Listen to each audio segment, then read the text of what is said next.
ఓం నమః శివాయ.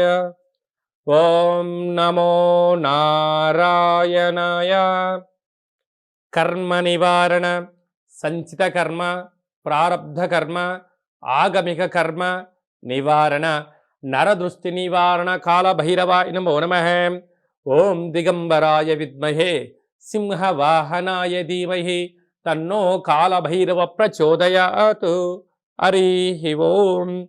మా ఛానల్కి స్వాగతం. చూస్తున్న వీక్షకులకు, ప్రేక్షకులకు, ప్రియ కాళభైరవ భగవద్బంధులకి స్వాగతం పలుకుతూ మమ్మల్ని ఎంతగానో ఆదరిస్తూ ఉండబడినటువంటి ప్రియ సోదర సోదరీమణులకు అందరికీ, సనాతన ధర్మ సంరక్షకులకి, వీక్షకులకు, ప్రేక్షకులకు 2024 సంవత్సరంలో శేషభాగమైనటువంటి 15 రోజులకు వీడుకోలు పలుకుతూ 2025 సంవత్సరానికి స్వాగతం పలుకుతూ ఈ సంవత్సరంలో జరిగినటువంటి అష్ట కష్టాలకు, ఇబ్బందులకు, అనారోగ్యాలకు స్వస్తి పలుకుతూ నూతన ఆనందంతో 2025 సంవత్సరం స్వాగతం పలకాలని కోరుకుంటూ 16/12/2024 నుండి 31 డిసెంబర్ 2024 వరకు పుట్టినటువంటి వారందరికీ కూడా ముందస్తుగా జన్మదిన శుభాకాంక్షలు.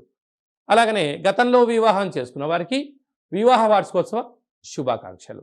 ద్వాదశ రాశుల్లో గ్రహ గమనాన్ని ఒకసారి వీక్షింపచేద్దాం.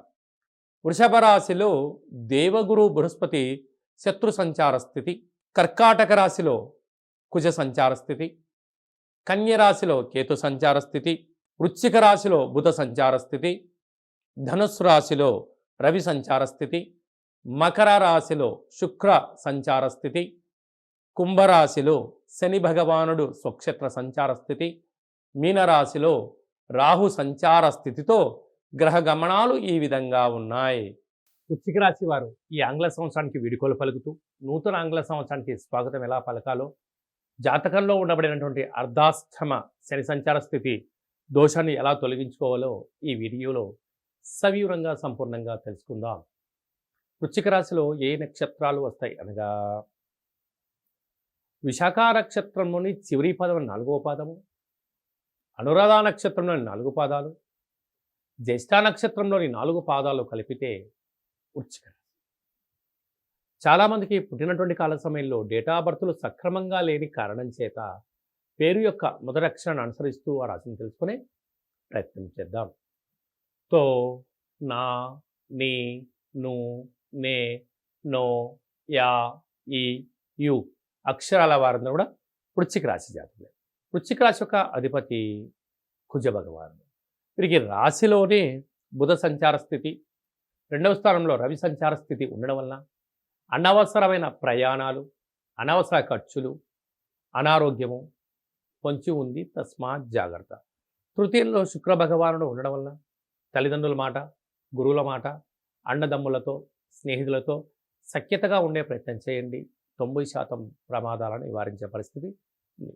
అర్ధాష్టమ శని యొక్క కారణం వలన ఈ ఆంగ్ల సంవత్సరంలో చివరి ఆదివారం, చివరి సోమవారం, సోమవతి అమావాస్య, మంగళవారం ఈ సంవత్సరం రాజుగూడ కుజుడు అవ్వడం వలన వీలైనంతవరకు దూర, వాయు, జల ప్రయాణాలు పెట్టుకోవద్దు.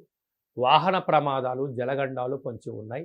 తస్మాత్ జాగ్రత్త. యంత్రాలతో, ఆయుధాలతో, పెద్దవారితో, బ్యాంకు లావాదేవీలతో, కొన్ని మెయిల్స్ ద్వారా కానీ, మెసేజ్ల ద్వారా కానీ, షేరింగ్ల ద్వారా కూడా మీకు ప్రమాదం పొంచి ఉంది.